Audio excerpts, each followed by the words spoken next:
Hey guys, welcome to yet another video on work examples for refraction. Okay, this is just a follow up to our previous videos when we talked about refraction.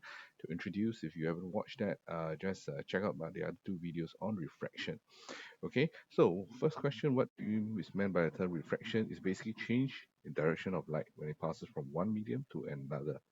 So the laws of refraction will be similar to that of refraction. The first law is that the incident ray, refracted ray, and normal at a point of incidence all lie in the same plane. Second one has to do with the angle. So for any given media, the ratio sin I over sin R is a constant. Okay, third one, we look at this one. The light ray is traveling from air to glass. Okay, the first two. For the first one, you can see if you imagine to be a remote control car, right?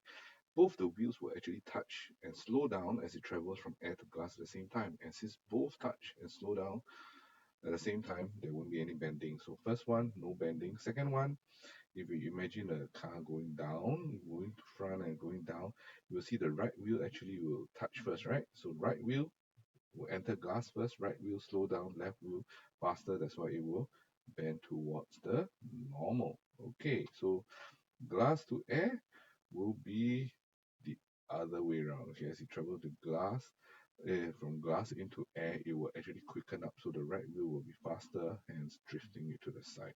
Okay, bending away from normal. All right, next one. A similar question. They just want to ask you, how do we calculate refractive index of each material?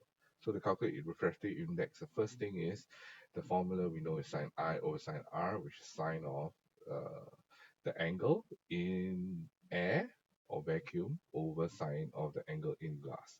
So taking note, first one for water, this case, the I have to be the one in air and it has to be the angle made in the normal. So first one, I is 60, R41, glass will be 60, 35, and for air diamond will be 60, 22.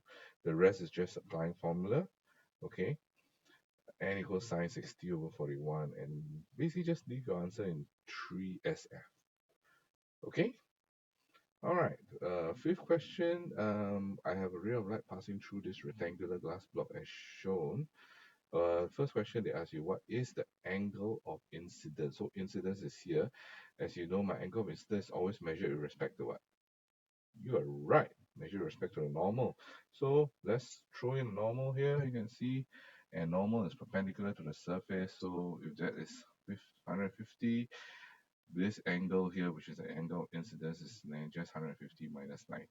Okay, so it goes to 60 degrees, right? Angle of refraction over here. So same thing, I gotta do the same thing over here. Okay, just drawing normal 90 degrees, so there's 125 minus 90 over here. So I'm left with 35 degrees. Okay, so you can see this one is my I will be the angle of incidence in the less dense medium, which is air, and 35 will be my angle of refraction, which is 35. And based on that, just throw in the formula and you will get the refractive index. Okay, part D, complete a diagram to show the path of ray of light after emerging from the glass block. So as it emerges, what will happen?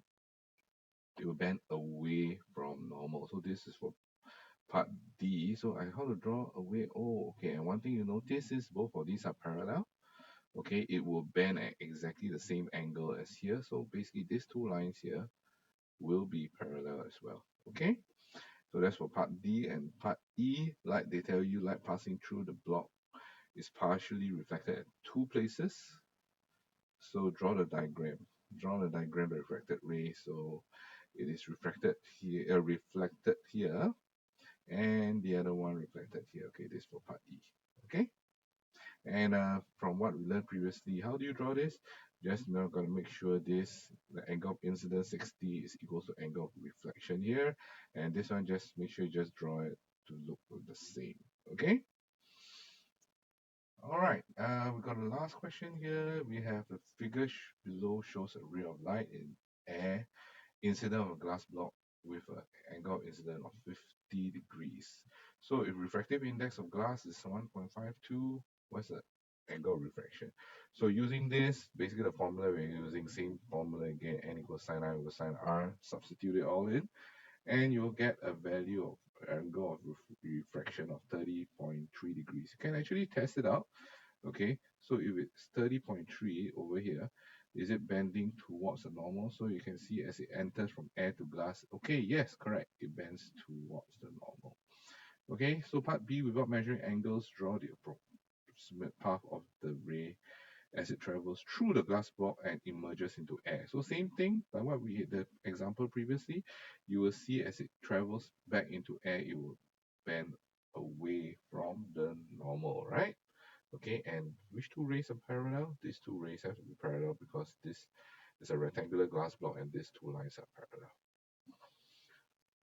Okay, and part C, given that the speed of light is this, what is the speed of light in air is this, what is the speed of light in the glass block? Okay, so using this second formula that we know for refractive index, you just put n equals c over v, and the rest just substitute in the formula. Okay, just take note, a quick checking whether you're correct. Always remember, if you're finding speed of light in glass, first and foremost, before even looking at the values, you know, as it travels from air to glass, which one you think the speed will be slower? Okay, that's right. Of course, it will be slower in glass, right? So if your formula shows, does it show that? Yes. One is 3 times 10 to the power 8. The other one will be about 1.97. So it's lower, right? So, okay, that's all we have for examples in refraction. Hope you guys enjoyed that. I will see you guys soon.